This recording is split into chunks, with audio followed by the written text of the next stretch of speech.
Hey guys, welcome back to the With Love podcast. I am your host, Jocelyn Notes, and I'm so excited to share our very first episode. Can I get a whoop whoop? Whoop whoop. Today we're going to be talking about adoption and the heart of Christ through the ministry of adoption. And what better person to talk about adoption with than one of my best friends who is adopted. This is Hannah Magners, and she's one of my favorite people on the planet. So let's get to know her. Hannah, how are you doing today? I'm doing good, Jocelyn. How are you doing? You know, this is our second time recording this episode, and I just want the people to know that I'm just so excited about this journey that I re-recorded this for you. She re-recorded this for you. Yeah. So let's give you a round of applause. Oh. Is that me clapping for you? Yeah, I guess so. I was clapping for you, so I guess you're clapping for me. You can clap for you too, but anyways, let's just get into it. Let's talk about you, okay? Okay. Tell the people, well, they already know your name, but tell them what you're doing with your life right now, how old you are, where you're from, and then maybe give them a little backstory to, like, how you met me. Okay, perfect. So as Jocelyn said, my name is Hannah. I am 21 years old, and I'm graduating this semester. Yes. Just like Jocelyn. Woo! Almost done. And I will be having a degree in business and Spanish. Nice. A little background about Jocelyn. So the first time that I met Jocelyn was at the volleyball courts at East, but she was not playing volleyball. Instead, she was being a studious person and working on her homework, sitting on the curb with her laptop. Nerd. Nerd, but I got straight A's. Nerd alert. But, yeah. So that was the first time I met Jocelyn. And then last year, our other really good friend roomed with us, and we were all roommates on the hill. So that was a blast. Epic times. That trio was crazy. Crazy. The energy was unmatched, truly. Truly. Yeah, for those that know, I am probably the least athletic person you'll ever meet. Very musically talented. However, give me any type of sport to play and I'm done for. Except spike ball. I'm actually surprisingly good at that. She is doing very good at spike ball. Thank you. No. Yeah. We taught you last year. Yeah, last year. Mm-hmm. Last year, she's doing good. Mm-hmm. It was us three, and then our friend Josh. Josh, we miss you. Gosh. Hopefully you're listening. That'd be really awkward if he wasn't. Moving right along. So I just kind of had it on my heart to talk about adoption. I think that it's a really, really unique opportunity and important practice that is kind of neglected, honestly. And I think it's just because, like, it's not talked about a lot. And I mean, like, I know, like, a few adopted people, but, like, I don't know. I don't want to say, like, not enough, but, like, there's so many kids, like, in foster care or, like, in orphanages, like, whether in the U.S. or internationally. So, like, what's your, like, heart behind that? Like, how do you feel your story has impacted the way that, like, you want to minister to those people as well? I think in my school, actually, there were a lot of people that were adopted. And, I mean, usually people adopt internationally. So, but in my school, there were a lot of adoptees.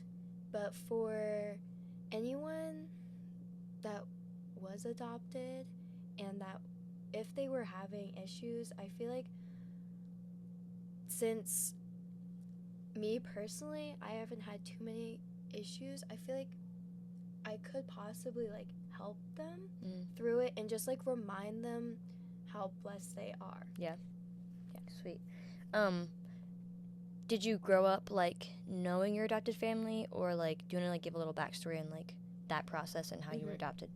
Yeah. So my parents found out that they could not have kids, so they decided to adopt, and they decided to do it internationally because I don't know how it is now, but if you adopt domestically, which means, like, in the U.S., then sometimes the biological parent can take back their kid after the adoption process is completed. And so they did not want that happening at all, so they just decided to adopt internationally. Then, so my older sister is actually also adopted, so they went through this whole process twice. Mm-hmm. And if you don't know, adoption is very expensive. Yeah. You have to pay for legal fees, other fees, Yeah. and then you have to have like your house checked, and the waiting process is also a very long time. For me, the process, it took 14 months to have it confirmed, completed, and all of that before they could come to China and like come get me. Yeah. I would say Pick you up. pick me up. Take you to your forever home. Forever home. Yes. So both times for my sister and I, they traveled to China to come get us. Mm-hmm. So yeah, it's a very long process. Yeah. So for those that didn't see Hannah or can't see her because you're listening on Spotify or Apple Podcasts, would you like to tell the people your race? I am Chinese. Let's go! Even though, I feel like that was pretty clear with you saying they went to China. I just wanted to make sure. Just in wanted case. to just to educate the people. Yeah. Just to educate them. Which is, that's just so cool that, like, your parents, like, walked through that season to obey the Lord. Like, Exactly. they couldn't conceive, and instead of just kind of giving up, they were like, well, let's give children that don't have a home. Mm-hmm. And like, it can be so easy, I feel like, for people that are kind of grieving that to stop them from giving people that second chance. So like, do you want to kind of like talk into that and talk about like the importance of adoption and like how that's impacted your life? Yeah, I can. So I can start like a little bit of like the background of how my parents decided to adopt. So after they found out that they couldn't have kids, they actually talked to their pastor, and their pastor mentioned some organizations about adoption. And some of them didn't work out, but then they eventually found one that did work out. And they started going through the process. And like I said, they were waiting for a long time for mine. And during that waiting process, they went to their pastor and they were very worried and anxious and kind of like, when is this going to get approved? Yeah. And so after that, their church kind of like prayed with them, and literally like a day after, they got the call that the process was like completed. Yeah. And so I think that's such a cool thing. And for me, like the way adoption has affected me, I'm just so like thankful, because I was adopted by like great parents. Mm-hmm. Love you, Mom and Dad. Let's go, Mom and Dad. We love you. And like I have like a great home, and like I have a great sister too, and it's just so like, it's like a blessing. Yeah. That I was adopted, because I don't know like where I would be now if I wasn't. And I'm here at Liberty, and I literally met like my two best friends, so yeah. Seriously. And I think like we talked about having or just like the fact that our decisions cause ripple effects, and like any decision you make, like it affects not only you but the people in your life and the people around you. And I am so grateful that your parents like decided to obey the Lord's call in adoption, because like had they not obeyed, like I wouldn't know you. Well, or the chances of me knowing you would be very, very slim. And so like all the memories and us literally cackling at like 3 a.m. for literally no reason, and like harassing Ellie, who was our other best friend. Shout out Ellie, we love you so much. Yeah. But like there's so many different things that could have been different had they not been obedient and trusted God. So talk about like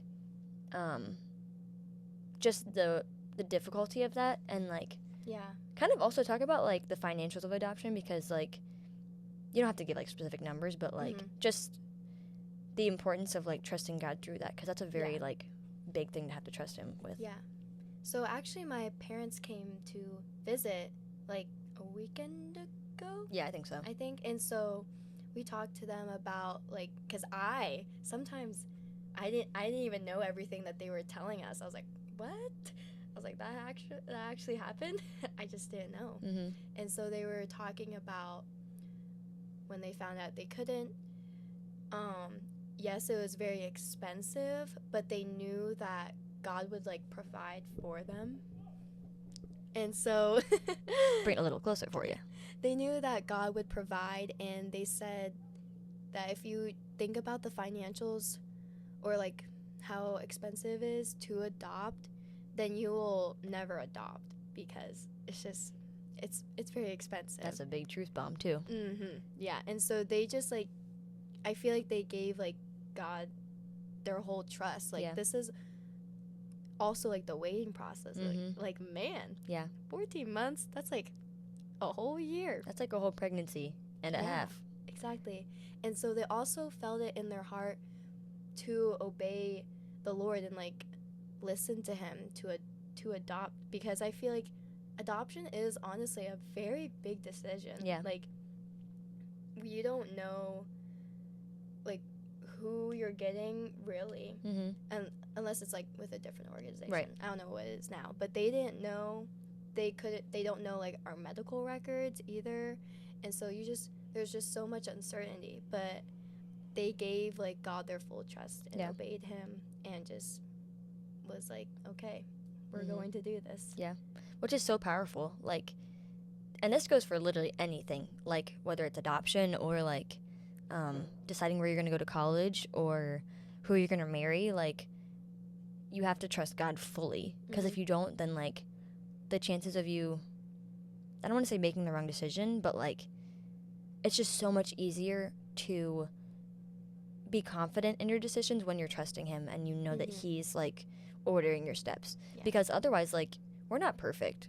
Like, we're actually the furthest from perfect. Like, so far. Seriously. And it's just so cool that like we serve a God that sees us, and like even from the beginning of time he knew that like, is your mom's name Cindy? Don and Cindy. I was just so scared to say the wrong name. No, yeah. I don't know why. If it wasn't Cindy, I was going with Sherry. But I was right the first time. Okay, Mom? I knew the answer. But, like, that God, like, pressed upon their heart to do that, like, what a powerful testimony. Like, that's insane to me. And do you want to talk about, like, kind of your parents' race and then your race and, like, maybe some difficulties with your family that you've had to face, whether it's like backlash for you being adopted or like maybe stories of like, you know, people in like the grocery store kind of like side-eyeing or like those type of things, because those are very real, like racial, I don't want to say like racial profiling, but like just judgmental like things that you've probably had to deal with. Yeah. So my parents are white and my sister and I are Chinese, and both of us were actually adopted. I was adopted at 11 months old. I forgot to mention that. So taking in a baby is even bigger. But anyway, as for maybe like judgment or like growing up, actually my mom's dad did not approve of their idea of adopting from China, because he grew up in like, he was a part of the war. I forget which one. I'm bad at history. Where he fought, I think he fought against the Koreans. I don't know. He was in Asia, like, fighting. Yeah, fight. He was in a war.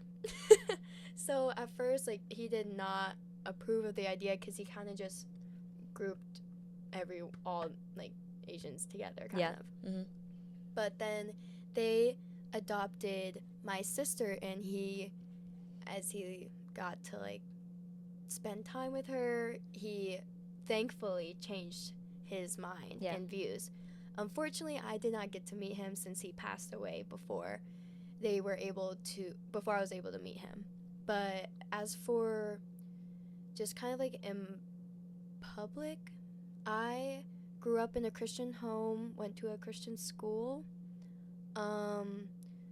So thankfully I didn't experience too much of that, or either I was oblivious and I didn't really notice it and my mom just ignored it. Yeah. I can't really remember. There was definitely some confusion whenever people asked about my family, and they would say like, oh, are your parents like, and they would kind of like beat around the bush, And I would understand what they were saying, and I would say, oh yeah, like my parents are white, and they'd be like, oh okay, and I would say that yeah, I'm adopted, and they'd be like, oh, that's so cool. So not too much. No, like horror stories. No, Good then. That's except good. for Uh-oh. in Spain recently. No way. Wait, did you tell me about this? I don't know. There's slight racism. Wait, tell me about it. I don't think you told me. Guys, this is new information that's being shared. Yeah, I mean, like, they would just... Don't be shy. Yeah, they would just try to, like, talk to... They would, like, ask, like, oh, like, how do you say, like, good morning in Chinese? Or, like, how do you say good night in Chinese? Oh, just assuming that you know Mandarin. Just assuming. And they'd be like, oh, like, they would, like, point and be like, Chino. In public, they would do this? Yeah. And it was like more than once? Yeah, like all the time. Yeah. And so sometimes I would get like a little bit nervy because they would also like get right here and they would like bend down to talk to me. For those that cannot watch the video right now, her hand was like literally directly like, next to her head. There was one time whenever I walked in between, they were trying to sell something to me or whatever, and there was like two of them, so they both like sandwiched you? Like they both like bent down and like put their faces like right here, and they were like, oh, you're from China, like how do you say good morning in Chinese, how do you say good night in Chinese? I'm like, I'm sorry sir, I am a banana. No way did you say that. Did you actually say that? No, I didn't say. Oh. Imagine you did. I wanted to, but I didn't. I was too like, oh my goodness, like. Well, yeah, they're all up in your personal space. Yeah. So. Oh, so by the way, Hannah was in Spain because she was studying abroad last semester. And in case it wasn't clear, we're both college students. We both go to Liberty. Oh, yes. Yeah. Mm-hmm. So you were in Spain, and you experienced some racism. Yeah, just like slight. I mean, I guess they didn't like physically assault you or anything, but like that was still like pretty. Assumed some stuff and were like a little bit forward, and they were like laughing about it. Kind of like mockery. Yeah, for sure. Even though I am white. Yeah, go ahead. So she said she's a banana. Hannah, can you just explain to the people that maybe don't know what that phrase means? Can you just describe that? So I got that from a movie called Crazy Rich Asians, which is super funny. I highly recommend. I love that movie. And I always say that I'm a banana because I'm yellow on the outside but white on the inside. If only I had that really corny Yeah. Okay, so speaking of China, talk about like how you celebrate your Gacha Day, what your Gacha Day is, when it is, and then also, actually no, I'm gonna save my next question for later. So go ahead and answer that first. So, a lot of adoptees, at least all the ones that I've met, have a Gacha Day. So we have our birthday, and then we have our Gacha Day, which is the day that they got me. Mm-hmm. And so that is on August 17th in the summer, and we usually like go out to dinner, and I like to pick Chinese food, obviously, and then that was wild. And then we watch our baby videos, and so like they recorded their whole journey to China, and then like whenever they picked me up and whenever we went back to the apartment, just kind of like first moments, and that's really fun to watch. Yeah, it's so sweet. And sometimes it's kind of embarrassing because I was like, man, was I ugly. I looked like an alien. Not all babies are lookers when they first come out. Yeah. But look, now you're beautiful. The Lord redeems and restores. Thanks. And that's the truth. Yeah. With love. There you go. Yes, ma'am. Anyways, so, and then what's really cool is that they give us, like, presents that they bought in China. And so it's a really nice way to just kind of have things from our, home culture? country? Or, yeah, I guess. Birth country? Because this is my home. My birth country. True. And they give us like 2 or 3 items every year. And I'm like, how did they bring all of that back? Yeah. First of all, yes. How did they bring all of that back? Because it's for my sister and I. And are they still doing that? I think, they just keep forgetting about the presents sometimes, but they definitely have more in the basement somewhere. I have no idea where they hide them all. Hidden. Yeah, but it's just really cool getting those presents because it's more of like a cultural relation. Yeah, that was a perfect segue actually to this question. How do you feel like you're able to connect to your culture? Do you feel connected to that like culture, or like do you wish you did? Like, talk about that. Mm-hmm. I don't feel too connected, but I wish I was more connected. Whenever I was younger and we would have Chinese New Year, a lot of the families that they went with to adopt their kids, also we would all meet up on Chinese New Year and have like a huge dinner. And so that was always really fun to just kind of like meet all the other Chinese kids that the other families adopted. And we would also like wear our Chinese dresses, which was really fun. But I wish I knew Mandarin. I do want to learn it. And so I feel like that would help with feeling like more connected to my culture. Someday I will go back to China. When I have the money. Yeah. But I don't feel too connected, but I wish I was more. Yeah. Which is valid. I mean, yeah. I think that it's really neat that, like, obviously you were adopted, like, and have a whole, like, different culture here, like, in America. But I can also see, like, kind of almost like FOMO, but, like, culturally. I don't know if that's, like, a thing, but I guess I just made it up. Yeah. Maybe it is actually a thing. I don't know if there's, like, a term for that, though. Yeah. But, I mean, my parents, like, never hid my culture from me. Like, they never hid that I was adopted. They celebrated my Gacha day every day. Or, not every day, but every year. That would have been kind of crazy. Yeah. So it's not like, and I just kind of I always knew that I was adopted. So it's not like they hid it from me. But they did used to, like, try harder to keep it, like, within our lives. But, you know, it just kind of gets hard. I mean, I have, like, part of my Chinese name is in my middle name. Yeah. So that's very nice. They do that for my sister and I. So. What's your full name? Do you mind sharing that? Yeah. My name is Hannah Lee Magners. Isn't that just so cute? I just love it so much. The Lee is spelled Li, and it's from my Chinese name, Guangli Chang. Guangli Chang. And it actually means beautiful white wine. Let's go. Only one of those attributes actually applies to you, and it's beautiful. Oh. You're not white or wine. So I did say I was white on the inside, but I also don't like wine. Yeah. Anyway, I don't like wine at all. We don't like wine. We hate it. I've never had wine, so actually, I have grape juice. I don't know if that's like from communion. Yeah, you know, the little cups. Yeah. But, you know, it is what it is. That was so neat, though. One day you have to show me a picture of you in, is there, like, a term for, like, the Chinese dress? Oh, I have no idea. I do not know. Comment down below if you know. I used to know how to say Happy Chinese New Year in, like, Mandarin, but I have no idea now. It's something like Kung Foi Fat Choi. Okay, so hopefully you didn't just cuss somebody out on my podcast. Because that did not sound right. I know it has fat in it. Okay. That's the only thing I remember. Would you ever want to learn Mandarin? Oh, yeah. Of course. Do you think you would ever, like, actually do it?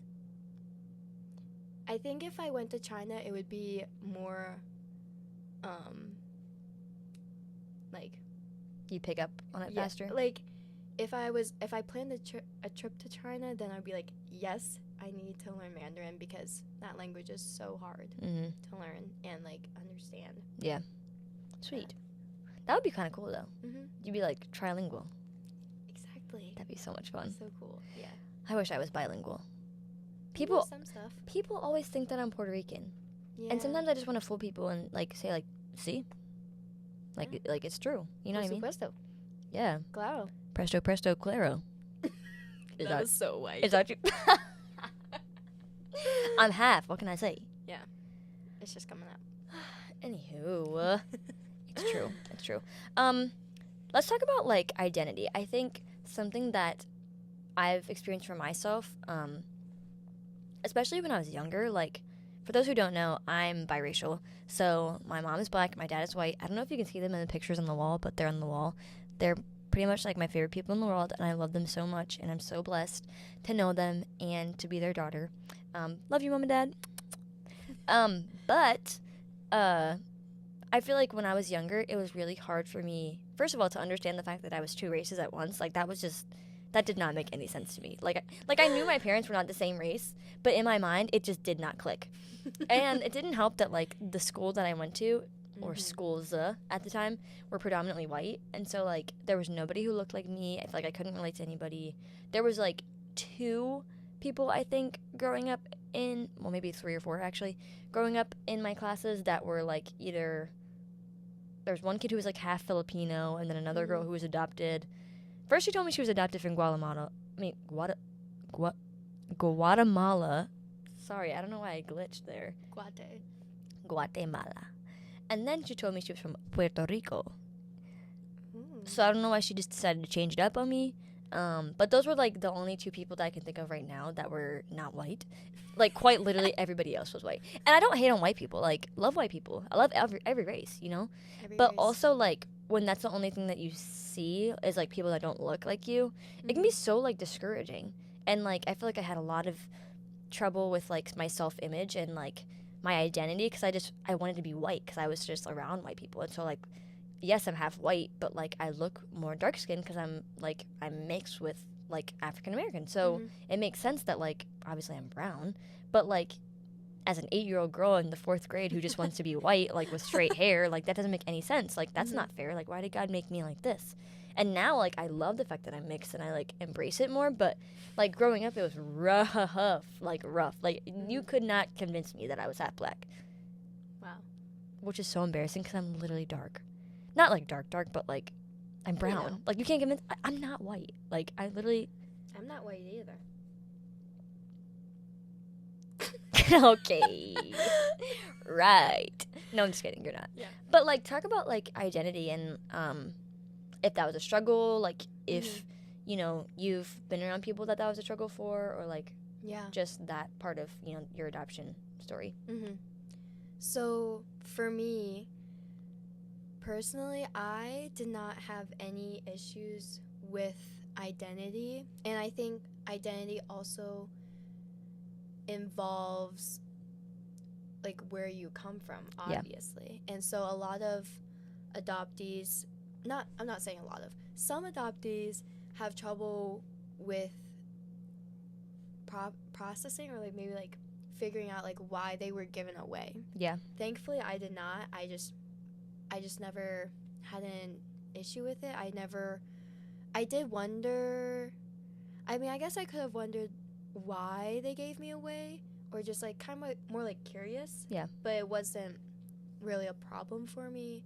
I do know some people that they did have more of an issue, and it really did affect them, and it also, like, made them, like, very sad and kind of frustrated or angry. It's like, why did my mom or, like, my dad, like, why did my family choose to give me away instead of, like, keeping me? Like, did they not love me? And obviously, like, every person wants to be loved. Yeah.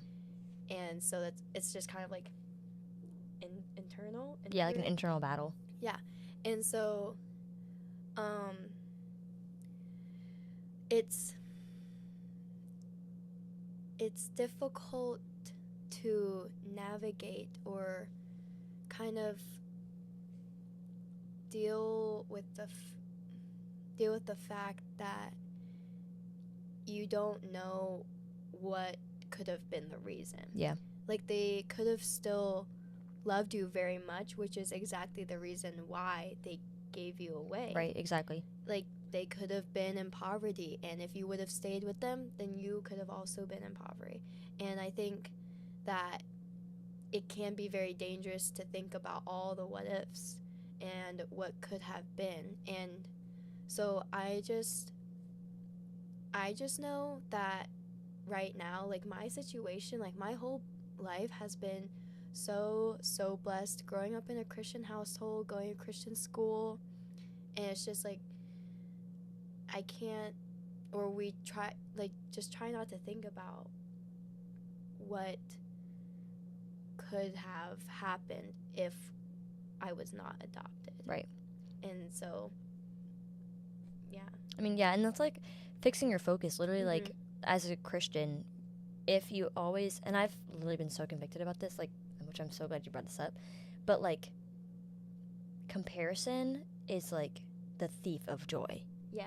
Like, when you compare a situation or you get jealous of somebody else, like, and this goes for anything, not just Mm-hmm. like adoption or like coveting like somebody's like family style or family, like, not image, but like their structure, I guess. Mm-hmm.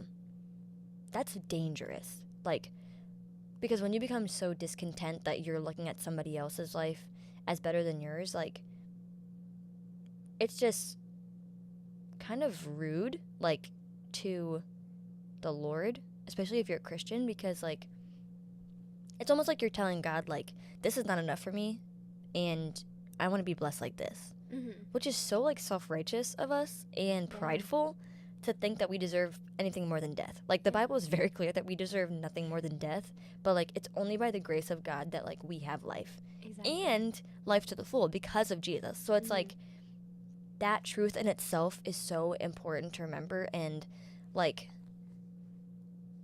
it's just very easy for us to get kind of caught up in a cycle of like comparing our situations. And so like I love that you said that you just have to not think about the what ifs. Yeah. Like, and I know that that's way easier said than done about Yeah. everything. Like, Mm-hmm. whether it's a relationship that didn't end up working out the way you thought it would, or a friendship that like broke off for whatever reason, or maybe like you didn't pass an exam and so now you have to take the class again, or like what if I would have just studied one more hour or whatever. You're gonna drive yourself nuts, like drive Mm-hmm. yourself insane. Think about all like the spiraling what ifs and potential could be's or whatever the case may be. Yeah. And so I just think it's really neat that you said that like you just can't think about those things. Yeah. And like just pray about that. Like, Mm-hmm. just pray that the Lord would remove that. We're not saying, like, just stop thinking about it now. Like, Yeah. obviously, like, habits are difficult to break. And so if you're in a habit of, like, comparing your life or Mhm. your situation or your whatever to somebody else, then, like, that's just your natural, like, instinct and your impulse to do. So pray about that. Like, the Lord hears you and He loves you and He wants to help you through that. And so He's going to, Mm. because He's faithful. And I think also another thing that helped me with the identity part is understanding that your identity is not based off of like where you come from Yeah. either. Yeah, that's so good. Like your identity is in Christ, and so He made you like exactly how He wanted you to be, and He put you exactly in the place of where He wanted you to Yeah. be. Like Mm-hmm. He already knew, like He already knows my life, like what's going to happen, and so He articulately planned this all out. Like He wanted me to be adopted. Yeah, that was so intentional. He wanted Yeah. me to be adopted into this home Yeah. where I could go to this school and then forevermore or whatever. And so whenever you think about like identity, it's like God. Mm-hmm. And so, and it's just, I think that's something that would definitely help. It's not based on like where you come from, but in who God is and knowing that this is where He wants you and Yeah. this is how He made you. And that's so beautiful. Like, you're just literally a walking testimony of God's faithfulness and love, and the fact that He's a God of the nations. Like, Mhm. that's so powerful. So, just to kind of like wrap up, like, can you talk to maybe people that might be listening that are considering adoption, or maybe are a little bit skeptical, or like, oh, I don't know, like, I'm just a little nervous, like, not really sure what that means. Like, just seeing you like sitting here, I don't know, like if I was somebody who was struggling with that, I can imagine like being like, wow, I could change somebody's life. Like, Mhm. but what if I'm not a good mom, or what if I'm not a good dad, or what if I'm not a good whatever, fill in the blank. You know what I mean? So, like, maybe talk about, like, just the impact that, like, adoption has had on you and, like, how people can steward that opportunity. Yeah. First of all, I am a true advocate of adoption, obviously. Right. And so I think adoption is like giving someone a second chance at life. Yeah.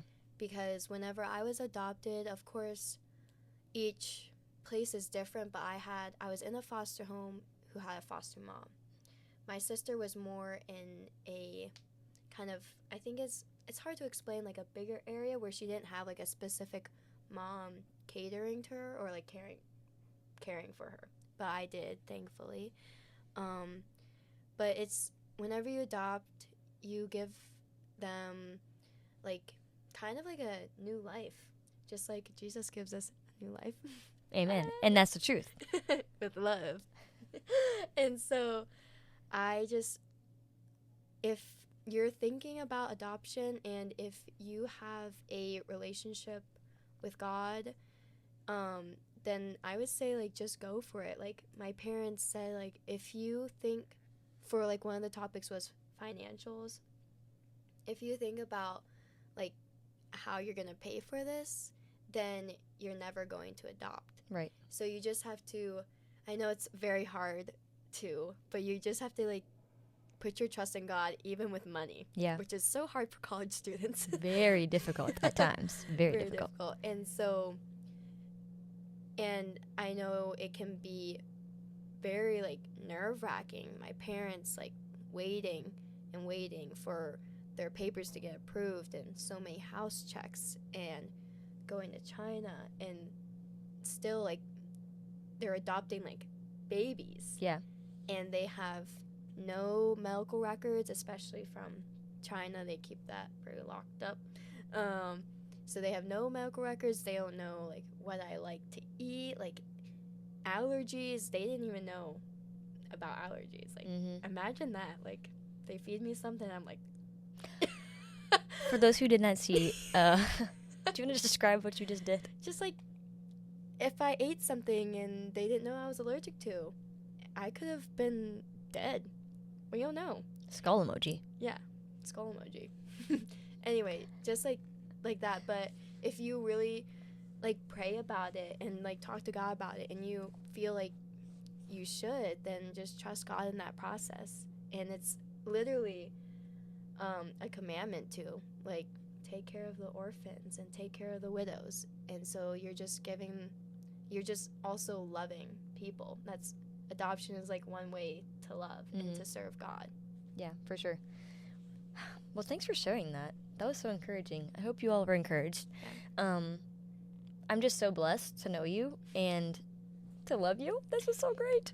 And you were my first ever podcast guest. So I'm glad that you had the honors to open us up into this amazing journey. I'm very honored. As you should be. Except I'm humble, just so you guys know. Oh. So thank you for being on the podcast. This is kind of fun. It was kind of like just like girl talk, but like with mics. Yeah, very professional. I feel like. Not gonna lie, I'm very, very amateur. Is that what like the beginner level is, or like novice, whatever? Yeah. Very beginner for podcasts, and not gonna lie, I feel like I'm not sure how well the audio quality is gonna be. So I'm so sorry if this was really trash. Just know that when the time comes for me to buy better equipment, I'm gonna be playing the song "Started from the Bottom, Now We're Here." I think that's by Drake. But just be ready because that's gonna be the story of this podcast. But yeah, thank you so much for coming onto the podcast, Hannah. Thank you for having me. Of course. Thank you for sharing your story and being vulnerable. I pray that this was an encouragement to you guys listening.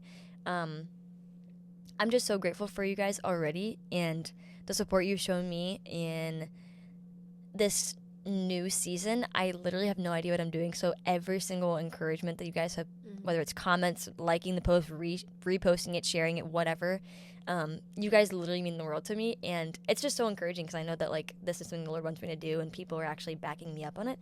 So I really appreciate you guys.